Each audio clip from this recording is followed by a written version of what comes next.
कहते हैं कि किसी भी देश का भविष्य वहाँ के युवाओं के विकास पर निर्भर करता है, लेकिन हमारे देश का भविष्य यहाँ के 70-80 साल के ऐसे बुजुर्ग नेता तय कर रहे हैं जिन पर हजारों घोटालों के आरोप लगे हुए हैं, जो खुद घोटालों से लीन हैं, जिन पर घोटालों की जांच बैठी हुई है। ऐसे लोग देश के युवाओं का भविष्य तय कर रहे हैं। जय हिंद साथियों, मैं शंकर भंडारी आप सभी का स्वागत करता हूं मेरे चैनल क्यों में।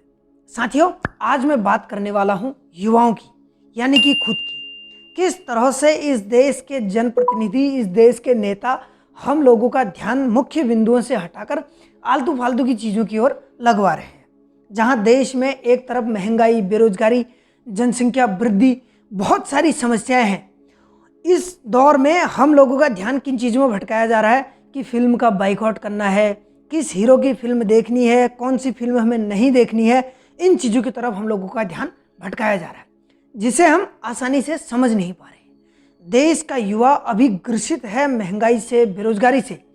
बेरोजगारी का ऐसा आलम है कि देश में रोजगार बढ़ने की बजाय धड़ल्ले से गिर रहे हैं।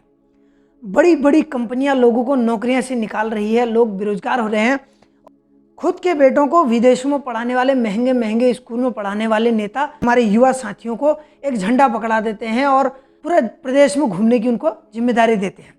तो देश का भविष्य अभी खतरे में है, क्योंकि देश का भविष्य ये नहीं समझ पा रहा है कि उसके साथ हो क्या रहा है। 70-80 साल के घोटालेबाज नेता ये डिसाइड कर रहे हैं कि युवाओं को क्या करना चाहिए।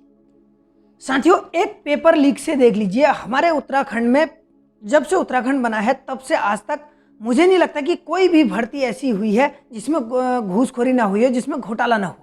लेकिन हम सभी का ध्यान उस तरफ है ही नहीं, क्योंकि हम सभी का ध्यान सिर्फ इस चीज़ पे है कि किस फिल्म का कब बाइकआउट करना है, कौन से हीरो को लाभ पहुंचाना है, कौन सी फिल्म हमें देखनी है और कौन सी नहीं देखनी है। जबकि हम लोगों का ध्यान इन चीज़ों पे होना चाहिए कि पेपर आखिर लीक क्यों हो रहे हैं, ये पेपर बेचे जा रहे हैं तो इसका पैसा किसके पास जा रहा है, और क्या ये जो घूस देकर भर्ती हो रहे हैं ये हमारे उत्तराखंड को संवारेंगे, हमारे देश को संवारेंगे? नहीं। हम सिर्फ ये सोच रहे हैं कि कौन से हीरो की फिल्म देखनी है, कौन सा गाना चलाना है, किस गाने का विरोध करना है, इसी में हमारा ध्यान है। साथियों, कभी ठंडे मन से सोचिए, क्या हमें फिल्म बाइकआउट करने की ज़्यादा आवश्यकता है या आवश्यकता इस चीज़ की ज़्यादा है कि हमारे भविष्य के साथ कौन खिलवाड़ कर रहा है।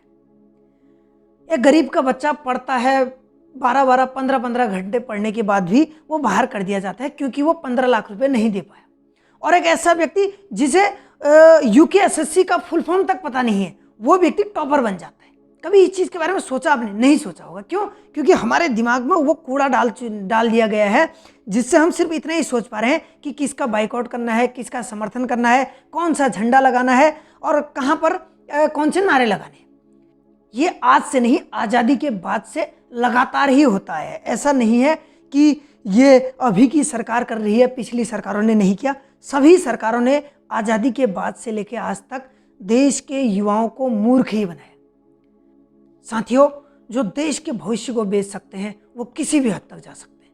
आइए हम सब मिलकर एक संकल्प लें कि किसी भी पार्टी का समर्थन नहीं करेंगे, जहां गलत होगा उसका विरोध करेंगे, क्योंकि जब तक ये मानसिक और राजनीतिक गुलामी से हम आज़ाद नहीं होंगे, हम सही को सही और गलत को गलत नहीं कर पाएंगे।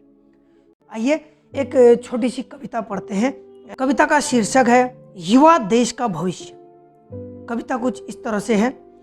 देश का वर्तमान और देश का भविष्य है तू, माँ बाप का दुलारा है तू, बुजुर्गों का सहारा है तू, संस्कृति का रक्षक है तू, प्रगति का पथ प्रदर्शक है तू, उगते सूरज की किरण जैसे चमककर रात्रि के अंधकार को मिटाना तू, सत्य, दृढ़ता, ईमानदारी को शस्त्र बनाकर कर्तव्य के पथ पर आगे बढ़ जाना तू, उड़ते पंछी से पंख फैलाकर सफलता के आकाश को छू जाना तू, कभी न मिले मंजिल न बने नाम तो न डरना, न घबराना, न थकना, न झुकना तू, थके राही सा ठहर कर फिर आगे बढ़ जाना तू, हार से मिलेगा ज्ञान अपने कदमों पर रख विश्वास तू, सपने होंगे साकार मिलेगी पहचान, हर घर का चिराग है तू, देश का वर्तमान और देश का भविष्य है तू। डॉक्टर साक्षी शेमाल जी द्वारा लिखी एक कविता है, बहुत ही खूबसूरत है।